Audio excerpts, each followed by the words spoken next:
Thank you, Michael. So my name's obviously Andy Clarke. I'm actually a 2015 scholar, and it's my topic was for managing soil structure in established vineyards. Firstly, I'd like to thank Nuffield Australia for providing the opportunity to build capital in Australian agricultural leaders. I think we can all say it's a highly valuable program to be part of. I'd also like to thank my sponsor, Wine Australia, not just for the generous financial and research assistance, but also for them having the faith to actually develop and invest in this program as well. I am the viticulturalist for Yarra Station. It's a 100-hectare vineyard winery set up in the Yarra Valley just outside of Melbourne. And I might be biased, but I think we make some pretty good booze as well. Pictured here also is my family. I'd like to thank them also. As I mentioned, I'm a 2015 scholar, so last year my daughter Dulcie successfully battled cancer. As a result, while I'm presenting this year a year late, so I'd like to acknowledge the fact that Nuffield does provide that sort of support and flexibility to alter your plans as life can get in the way. I also need to acknowledge the fact that Yarra Station and the Rathbone family have provided an incredible amount of support to myself and my family, without which I certainly wouldn't be here presenting this year. So, I think it'll be a nice break from beef and broadacre and everything else that's going on, but the wine industry in Australia represents the 5th largest export commodity for Australia.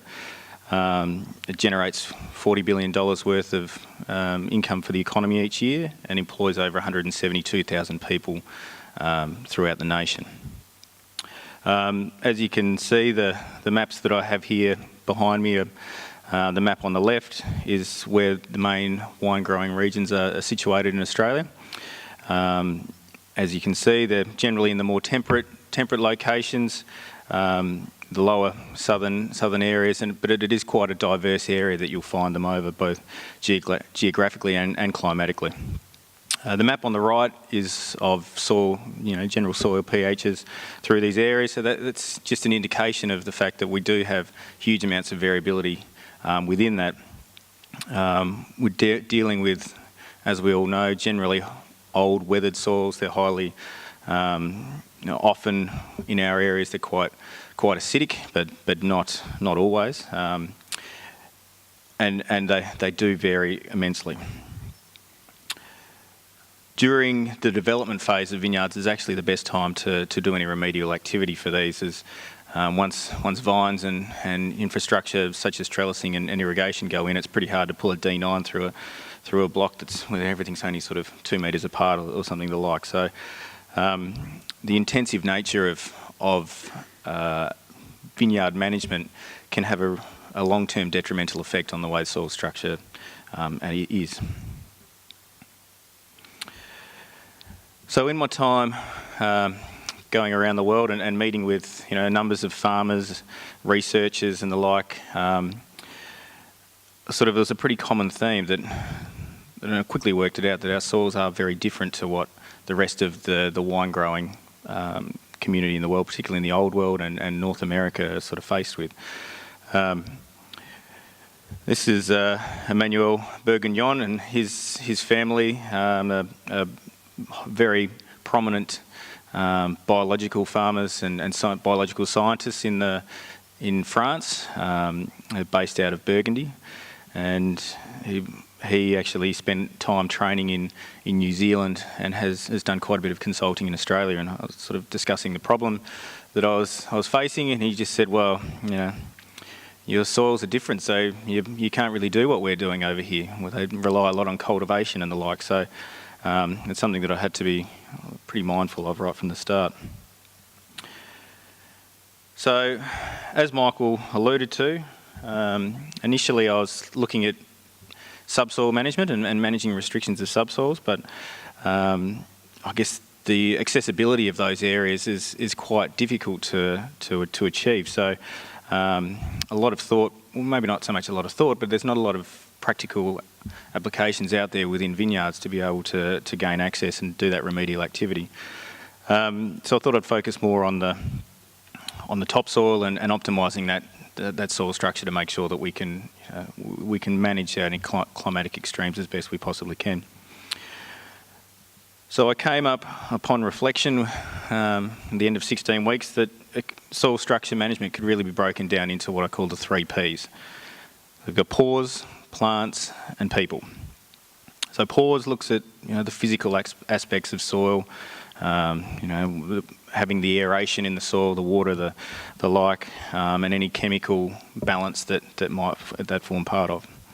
The plants is the roots within the system, it's the biology, it's the microorganisms, it's all of that aspect of it.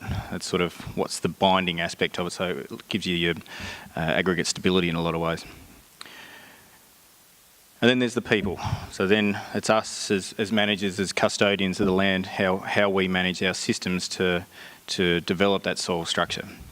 And I sort of went out and I was looking for as I set out, I thought I'd find a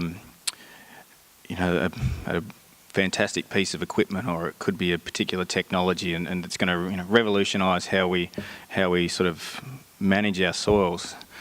And then I realised that the answer's already here and it's pretty close to home, and really it's us.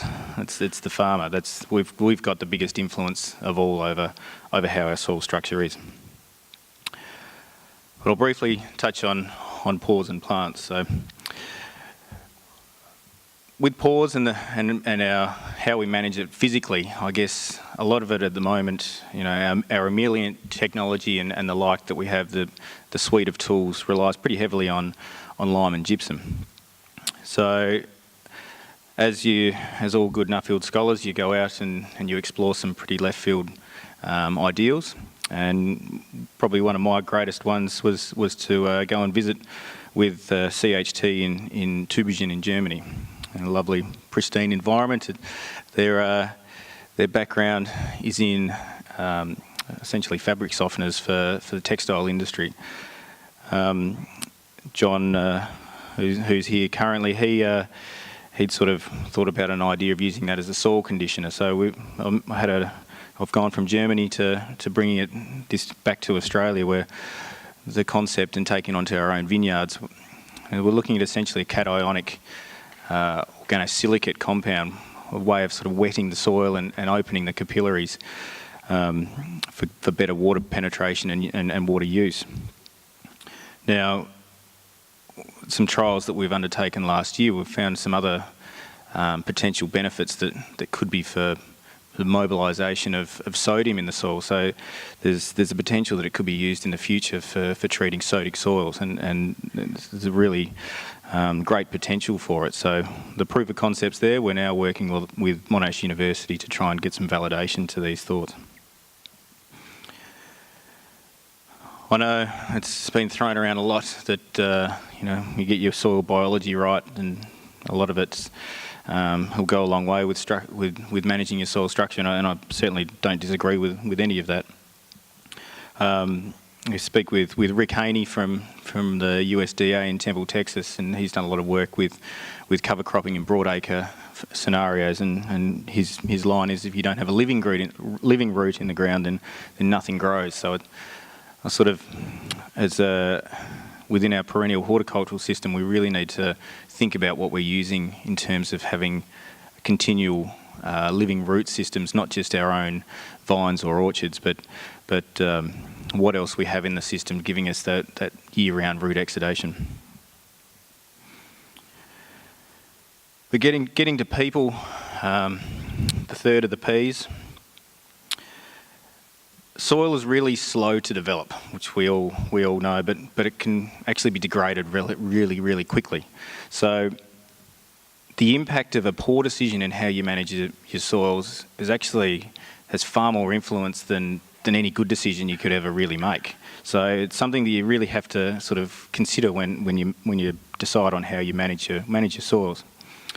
Bob Schindelbeck, pictured here on the left, he's a soil scientist with Cornell University in New York State, and it was when I was discussing how they go about doing things, I realised from Bob that soil science is as much sociological as it is technical. The soil health program that they run out of Cornell University is, they have a range of laboratory tests that they'll go through, but part of it is actually an interview with the farmer.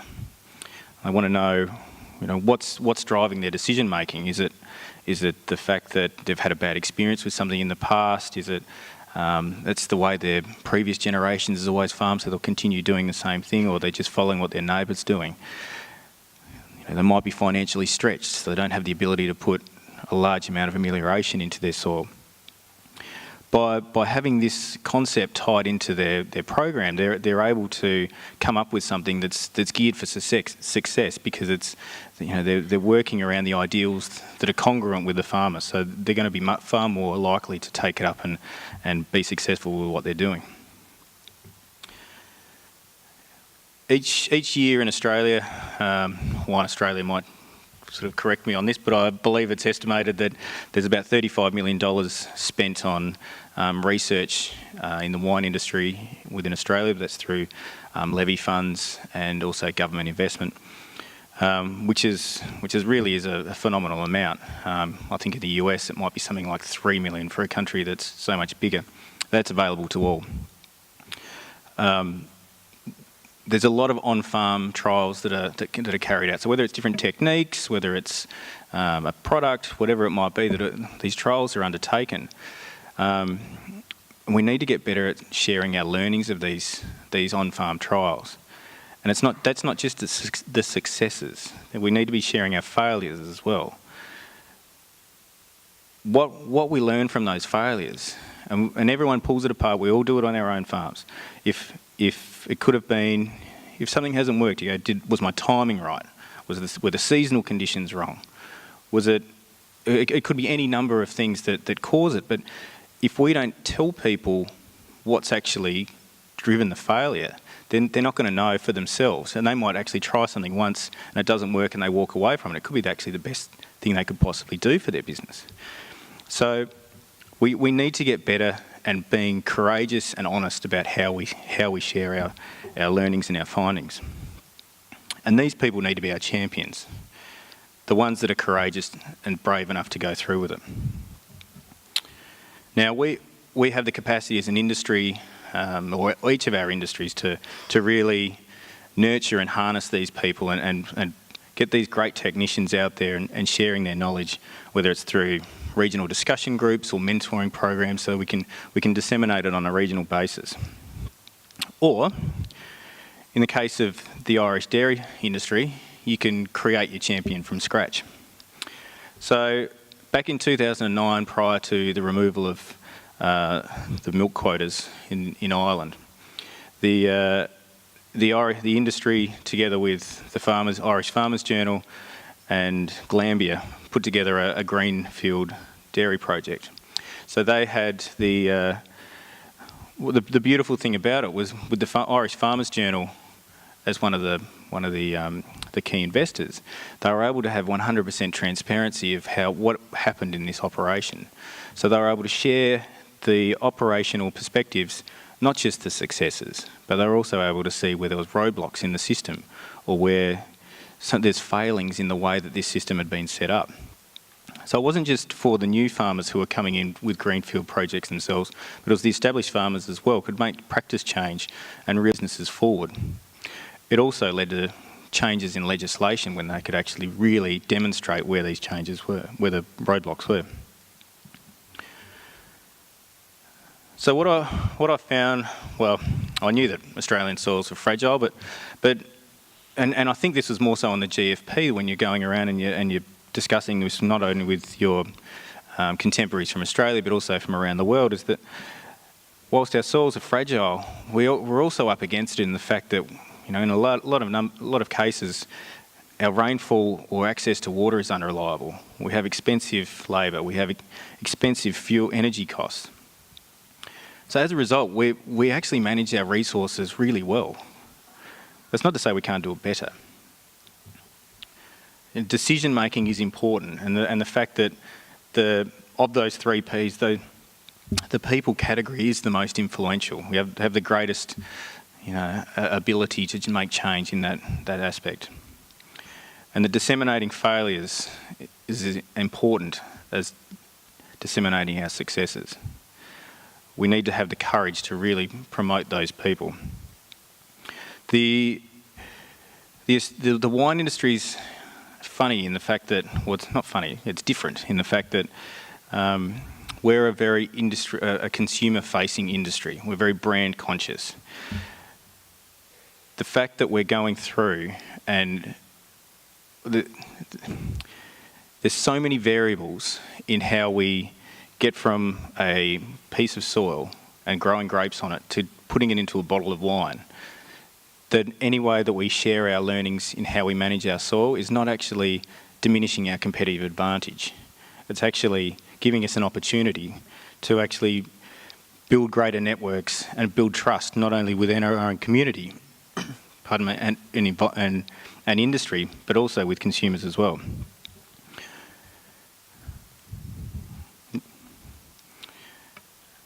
That sort of takes me back to a quote that Jean Loney, who's not actually in the room today, but she used in the opening address of the CSC in Champagne back in 2015. This is the classic line of "a rising tide lifts all boats." And I think if we're looking at soil management, that's definitely an approach that we need to be taking. So my recommendations to industry out of this are that in terms of management of soil, a holistic approach needs to be taken. And certainly I would agree it's a biologically plant-driven approach, utilising roots to manage the soil structure and drive those root exudates. Having said that, each of the components has its role to play. We need to continue to challenge the system. We need to keep trialling new things and making sure that we're pushing forward in the right direction. Most importantly, I think, though, we need to be really harnessing and nurturing the champions that are out there and really pushing our industry forward by being brave enough to share their failures as well as their successes. And it makes me reflect and think, am I strong enough to be able to do that myself? I hope I am, but I hope that there's plenty of others out there to do it with me. Going back to Bob Schindlebeck, who are from Cornell University, this quote I think pretty well sums up the role of champions that we have surrounding this, but what I'd probably add into it is the fact that it's actually the honesty in how we communicate our successes of the pioneering farmers that will really draw the skeptics to the water. Thank you.